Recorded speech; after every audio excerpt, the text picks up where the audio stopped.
Energy is power. Power belongs to the world of illusion, of separateness. And the absolute reality, the nothingness, the state, the consciousness, oneness, there can be no power. Power over what? There is no point of reference. Power has to be implied, used. You use power over something to make something happen, to make a change.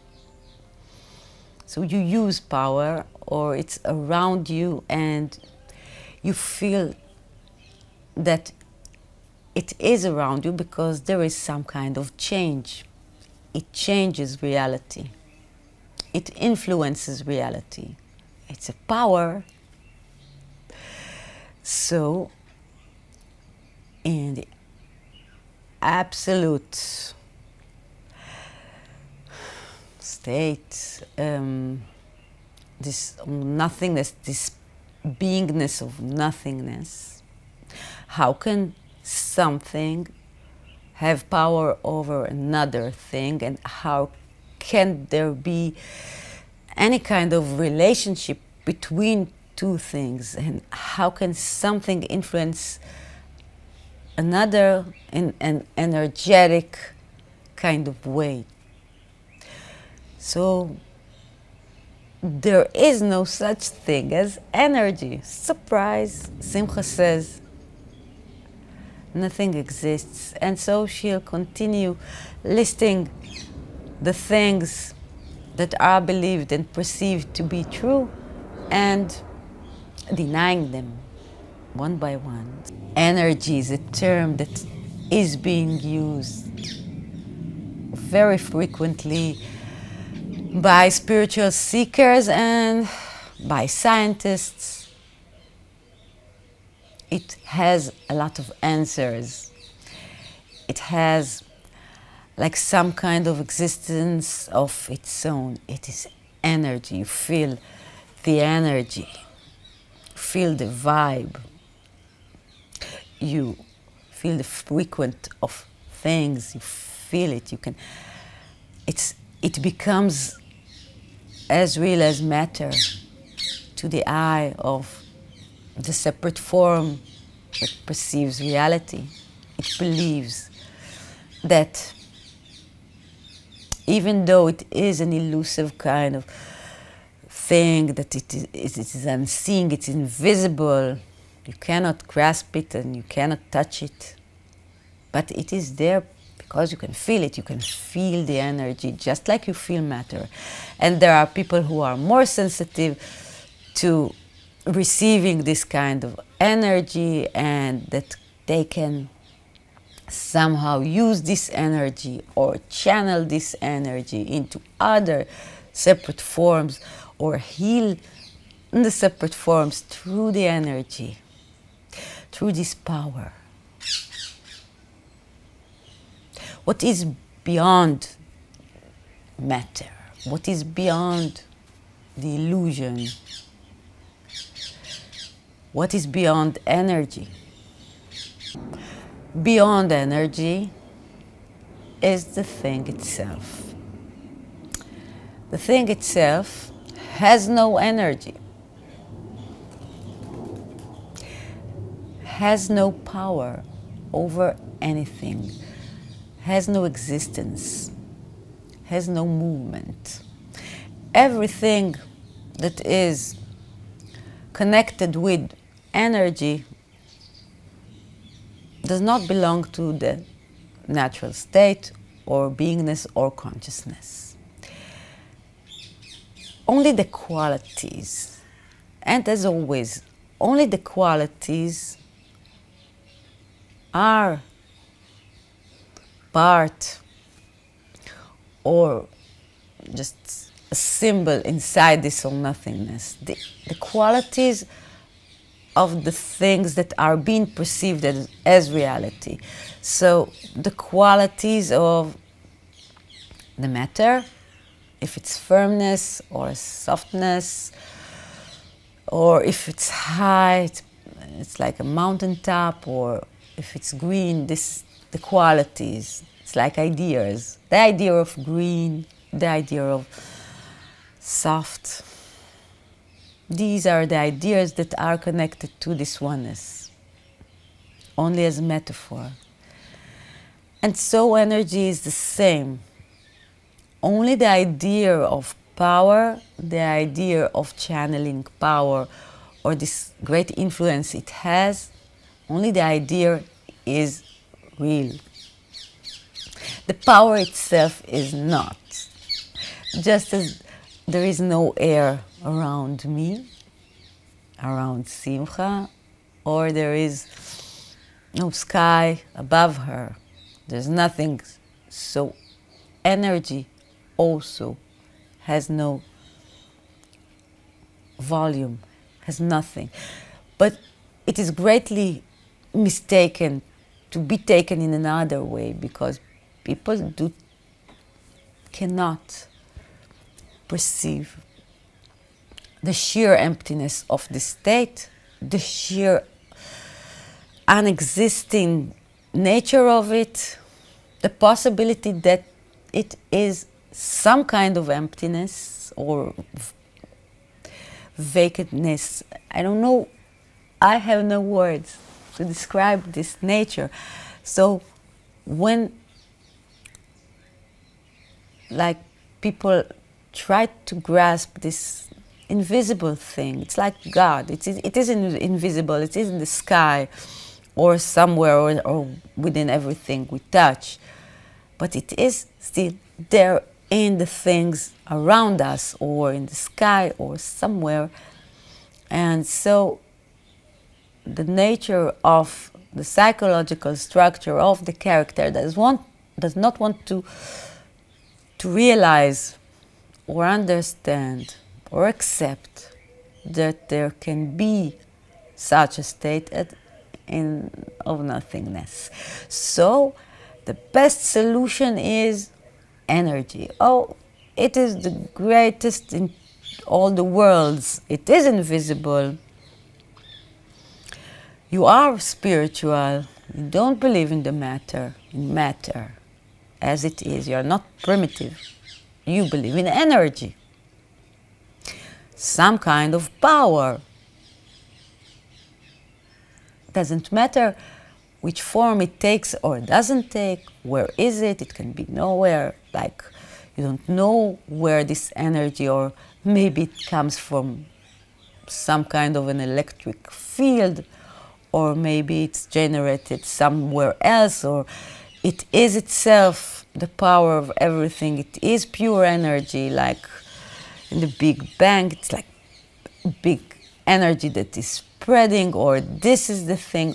There is something. This energy moves everything. It makes everything move, and it moves between separateness and connects it and influences it. And so this is synchronized, or this is happening because of the energy of movement. And the mind can accept this theory because it speaks the same language he knows. He was raised, the mind, the separate form is so programmed. It can only receive and accept the things that are already in its ability to perceive reality. The same way, it doesn't matter the content, what it's trying to interpret or understand. It doesn't matter what it is. It's the same process through the same tools. It has a set of tools. It has a logic that cannot be shaken, cannot be moved. It is the thing. Even if you question it, even if you doubt it, the mind doesn't let you. It knows to interpret and to put it inside this kind of like a mold, and then it's okay. it's okay to think about energy as a power, as an independent power which has its own existence. This is what the mind believes. So Simcha wants to contradict and object to this statement that energy has a power, has existence, is the only thing maybe that exists. Some kind of an energetic game, cosmic game of energies playing around, frequencies, dancing with each other. Oh, so beautiful.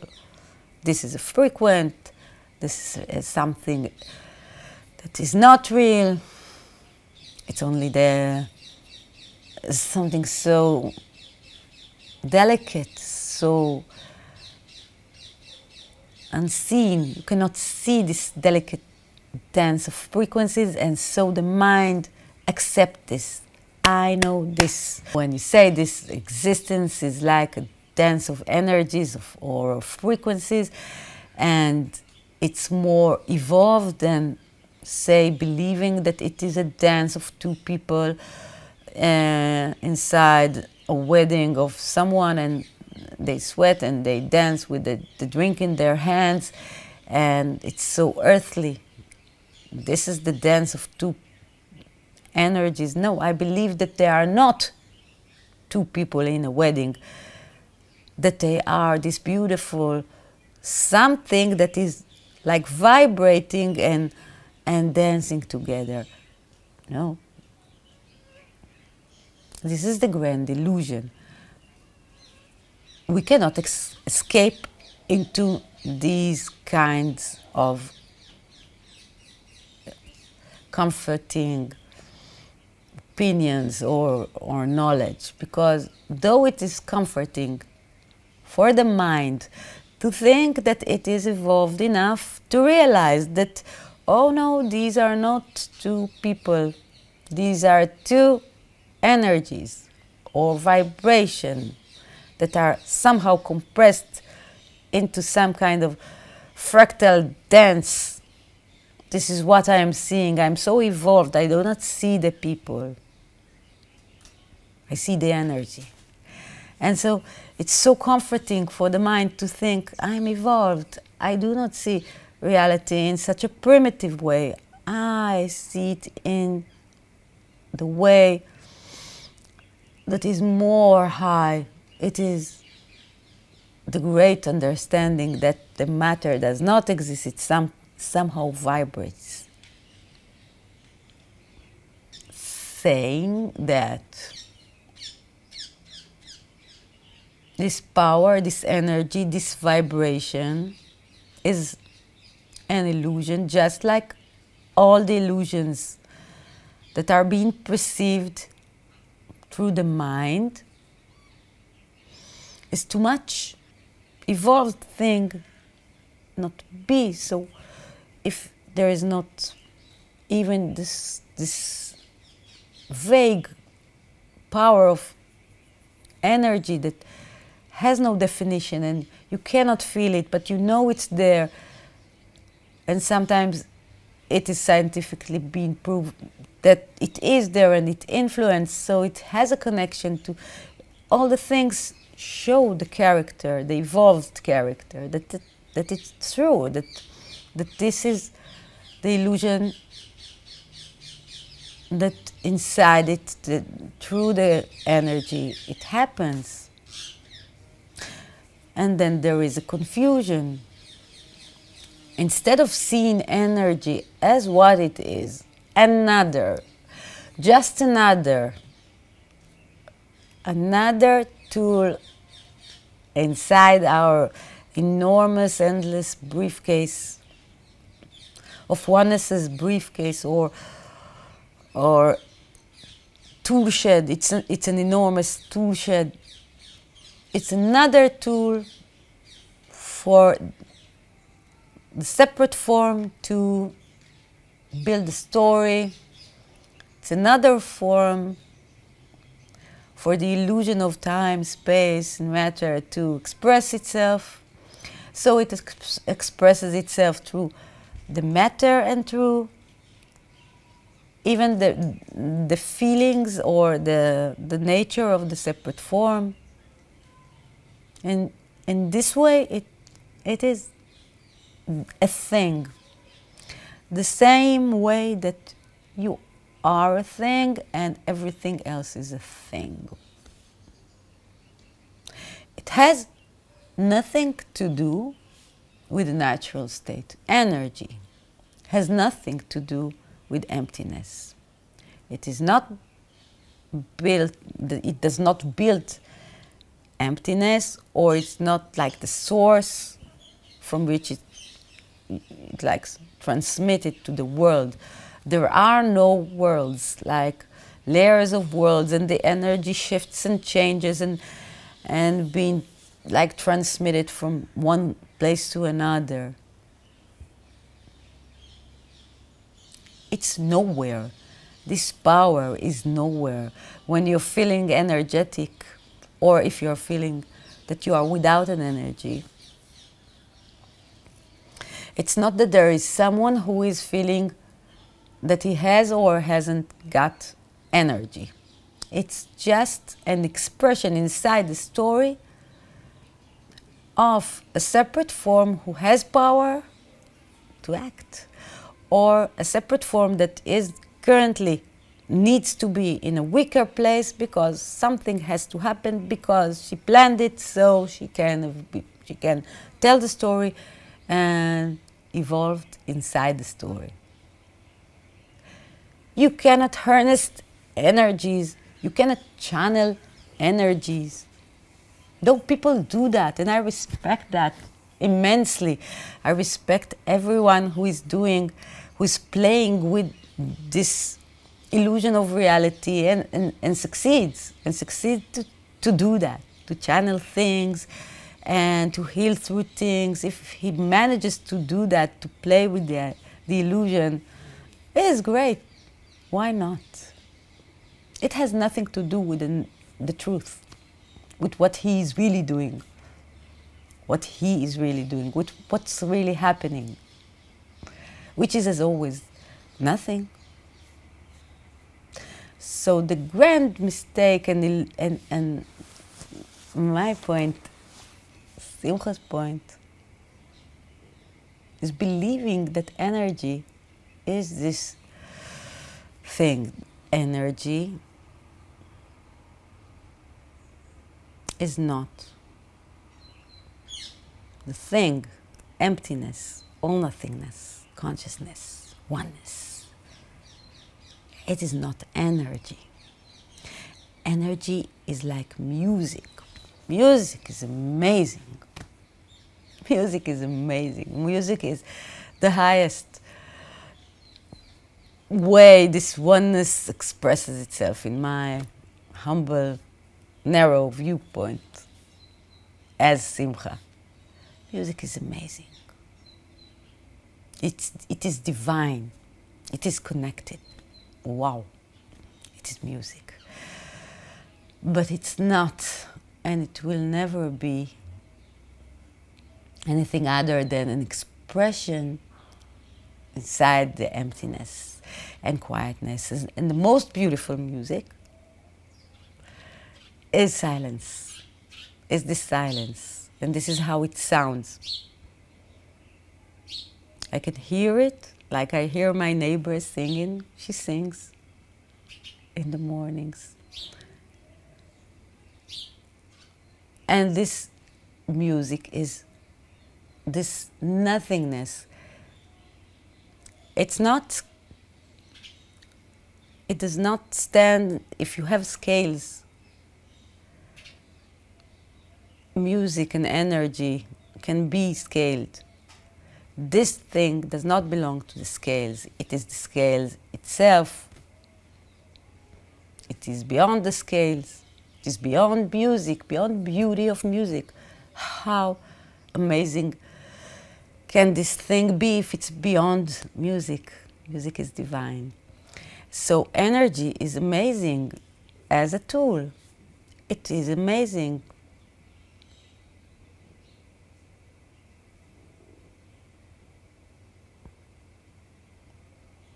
In the illusion, it has so much power. In the illusion, you can feel like the movement of this vibrant power, which is energy, beautifully moving around, shifting, influencing.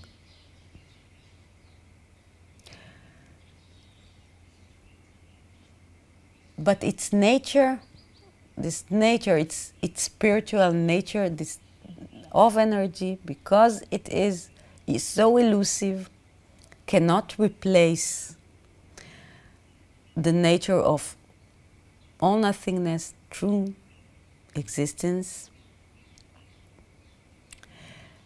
and does not in any way like builds or belongs to this thing, to the state. It does not belong to the state. It is not connected to the state. It is an illusion of power.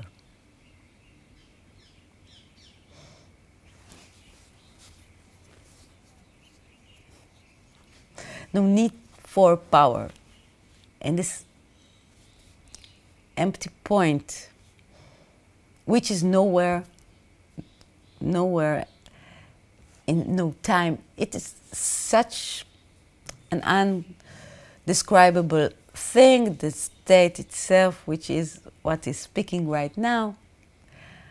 And I try, I really do, but energy has nothing to do with it. Does not, or nothingness does not transmit or sends energies, and through the energies like divides the world and handles the world. The illusion acts by itself according to the grand plan. Things appear to be moving. They appear to be moving. They appear to be influenced by.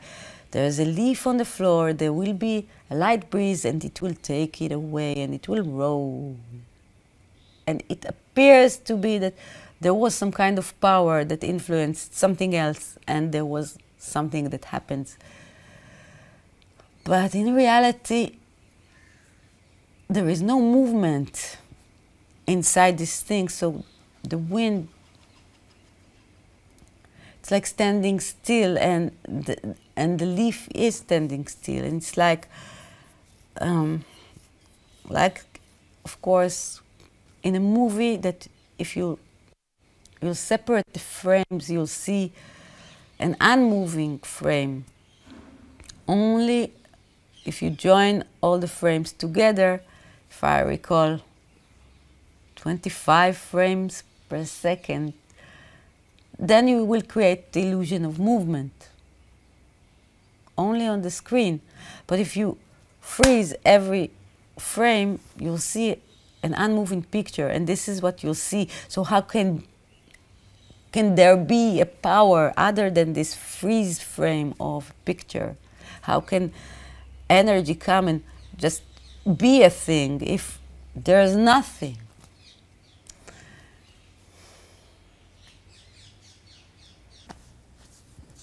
In the relative kind of way, there is a lot more to say about energy, how it influences the illusion of the world, and it is fascinating and it is beautiful, just like anything else inside the disillusion. It is wonderfully constructed, but this is not the main theme of my message, because I don't want to discuss what energy is in the illusion. I only want to state that energy is part of the illusion.